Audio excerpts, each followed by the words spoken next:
देखो मेरा तो मानना है कि हमें ताकतें यूज कर रही हैं, लोगों को यूज कर रही हैं, कहीं हमें भी उस चीज को जो वो करना चाहते थे या कुछ लोग पीछे जो देश विरोधी ताकतें हैं, हमें वो एजेंडे में कहीं सक्सेस ना हो, हम उसको खत्म करने के लिए कि हम एक सुंदर संदेश देने के लिए आए हैं कि जैसे पिछले दिनी बगेश्वर जी ने जो महाराज नरेंद्र शास्त्री जी वालों कि महाराज जी वालों एक वर्ड्स आ गया था हरिहर मंदिर, उसको हरमंदिर साहब के लिए बहुत बड़ा विवाद हो गया था। तो मुझे लगा कि वैसे ही मुझे भी यहाँ पे एक रोल अदा करना चाहिए कि आज भी हमारा भाईचारक उतना ही मजबूत है, लेकिन अगर कोई एजेंसी हमें यूज कर जाए तो फिर हम भी फिर मंदबुद्धि बन जाएंगे।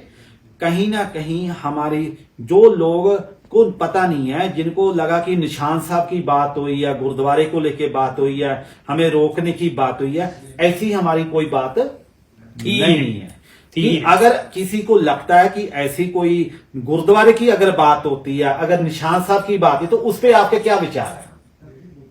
तो वो हम जनता को ऐसी कोई बात ही नहीं हुई थी मेरी। जैसे अपने वीडियो में बाबा जी आपने देखा क्लियर जी, मैं तो बोलता हुआ दिख रहा हूँ सिख अपने भाइयों को कि आप सिक्खी का झंडा लेके चलो, आप निशान साहब का झंडा लेके चलो, ये अलगवादी ताकतों का भिंडरावाला का झंडा लेके मत चलिए।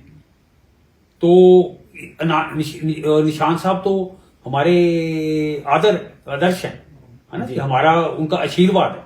अगर मैं आपके ऊपर ये देख रहा हूं तो एक आदर और सत्कार की भावना है। क्या बात है। सो ये बिल्कुल मैं इस बात को कि हम अपनी पूरी मर्यादा के साथ आपके साथ बैठे हैं।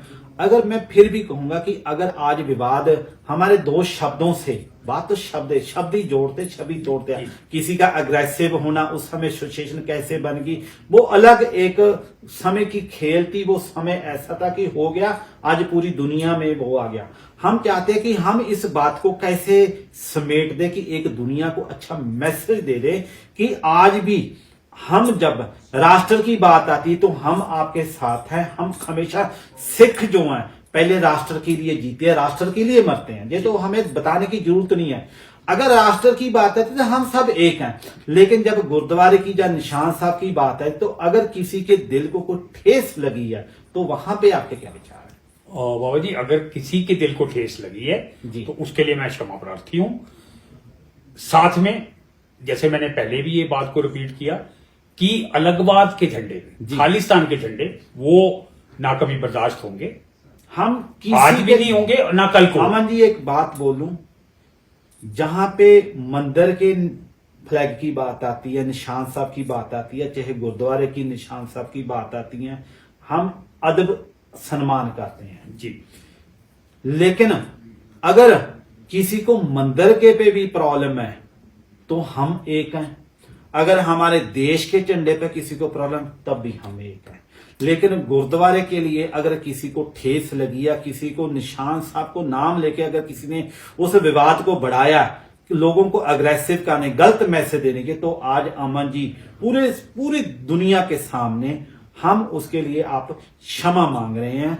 सो हमारा देश, हमारा धर्म, चाहे सनातन की बात करें, हम देश की अखंडता की बात करें, उसके लिए हम अपनी जान देने के लिए भी तैयार हैं। लेकिन जब अपने समाज की बात आती है, जब अपने भाईचारे की बात आती है, हम अपने बच्चों की बात आती है, क्योंकि चाहे इनके बच्चे चाहे हमारे बच्चे एक ही बात है, जब उनको एक साथ जोड़ने की बात है, तो आज जो आपने पहलकदमी उन समाज के साथ की है, ये आपने एक ऐसा काम किया कि जो बहुत ही सराहनीय है, कि मैं आपकी प्रशंसा करता हूं कि गुरु साहब से अरदास करता हूं कि हमारा ऐसे जैसे आपका नाम है ना, वो नाम के साथ आपने अमन का जो संदेश आज दिया ना, वो वाकई आपके लिए काबिले तारीफ है।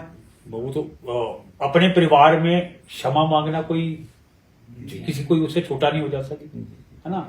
ये तो एक बड़प्पन की बात है ना, कि सिख समाज से किसी को भी अगर मेरी किसी को ये मैसेज गया है कि मैंने निशान साहब का या सिक्खी का नजरिया है, उसके लिए मैं क्षमा प्रार्थी। मैं एक जरूर कहूंगा कि जो लोग हिमाचल से नीचे आ रहे हैं, चाहे वो गाड़ी से आ रहे हैं, बाइक से आते हैं, आप हिमाचल की गाड़ी को चूज करके जो उस पे फोटो लगा रहे हैं, अब ये मत करो कि डर गया, ऐसा कुछ भी नहीं है। ये इनका बड़प्पन भी है। ये भी मैं आपको बोलूंगा कि उन लोगों को कोई परेशान ना करे, क्योंकि गुरु साहब ने किसी को ऐसे परेशान नहीं किया। जो सच्चा सिख होगा, जो गुरु साहब ਨੂੰ मानता होगा, जो गुरु ग्रंथ साहब ਨੂੰ ਮੰਨਦਾ ਹੈ, ਜੋ ਗੁਰੂ ਗੋਬਿੰਦ ਸਿੰਘ ਦੀ ਮਹਾਰਾਜ ਦੀ, ਗੁਰੂ ਨਾਨਕ ਦੀ ਆਈਡੀਓਲੋਜੀ ਨੂੰ ਮੰਨਦਾ ਹੈ, ਉਹ ਸੱਚਾ ਸਿੱਖ ਕਦੇ ਕਿਸੇ ਦੇ ਨਾਲ ਧੱਕਾ ਨਹੀਂ ਕਰਦਾ, ਨਾ ਹੀ ਕਿਸੇ ਨੂੰ ਦਬਾਉਂਦਾ, ਨਾ ਹੀ ਕਿਸੇ ਨੂੰ ਡਰਾਉਂਦਾ। ਸੋ ਮੈਂ ਉਹਨਾਂ ਨੂੰ ਵੀ ਕਹਾਂਗਾ ਕਿ ਅਸੀਂ ਆਪਸੀ ਪਿਆਰ ਨੂੰ, ਸਾਂਝ ਨੂੰ ਵਧਾਈਏ, ਇੱਕ ਸਮਾਜ ਨੂੰ ਸੁੰਦਰ ਸੰਦੇਸ਼ ਦਈਏ, ਤਾਂ ਜੋ ਪੰਜਾਬ ਦੀ ਜੋ ਤਰਾਸਦੀ ਹੈ, ਜੋ ਅੱਜ ਕ੍ਰਿਸਚਨਤੀ ਵੱਧ ਰਹੀ ਹੈ, ਆਪਾਂ ਉਹਤੇ ਰਲ ਮਿਲ ਕੇ ਹਿਮਾਚਲ ਦਾ ਆਪਸੀ ਜਿਹੜਾ ਸੰਬੰਧ ਨੂੰ ਮਜ਼ਬੂਤ ਕਰਕੇ ਇਹਨਾਂ ਦਾ ਸਹਿਯੋਗ ਲਈਏ ਵੀ ਤੁਸੀਂ ਵੀ ਇੱਕ ਇੱਕ ਬੱਚਾ ਆਪਣੇ ਘਰ ਤੋਂ ਸਿੱਖ ਸਜਾਓ। ਆਉਣ ਵਾਲੇ ਸਮੇਂ 'ਚ ਆਪਾਂ ਰਲ ਮਿਲ ਕੇ ਇਕੱਠੇ ਦੇਸ਼ ਵਾਸਤੇ, ਰਾਸ਼ਟਰ ਵਾਸਤੇ ਕੰਮ ਕਰੀਏ। ਧੰਨਵਾਦ ਜੀ। ਵਾਹਿਗੁਰੂ ਜੀ ਕਾ ਖਾਲਸਾ, ਵਾਹਿਗੁਰੂ ਵਾਹਿਗੁਰੂ ਜੀ ਕੀ ਫਤਿਹ। ਜੈ ਸ਼੍ਰੀ ਰਾਮ। जय श्री राम।